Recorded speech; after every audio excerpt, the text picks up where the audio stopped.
নিঝুম ছিল সেই ছেলেটা যার নাম ক্লাসে অনেকেই জানত না। সে কখনো উচ্চস্বরে কথা বলতো না, কখনো কারো চোখে চোখ রাখত না। কিন্তু যখন নাটকের মঞ্চে কেউ দাঁড়াতো, সে তার বই বন্ধ করে তাকিয়ে থাকত। একদিন নাটকের ম্যাডাম বললেন, আমাদের একজন নির্বাক চরিত্র দরকার, যার চোখ দিয়ে কথা বলা যায়।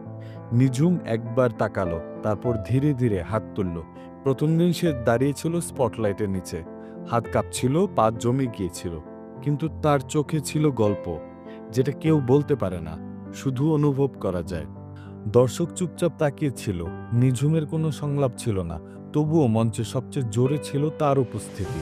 সেই ছেলেটা এখন বড় হয়েছে, নাটক শেখায় সেই সব শিশুদের যাদের জীবনে কখনো মঞ্চ আসেই না। নিঝুম আজ বলে, নাটকের মঞ্চ আমাকে কথা বলতে শিখিয়েছে, এখন আমি চুপ থাকা গল্পগুলোর মুখ দিতে চাই। এরকম আরও গল্প পেতে সাবস্ক্রাইব করুন আরবিকিউ থটস, যেখানে গল্প হয় ভাবনা থেকে।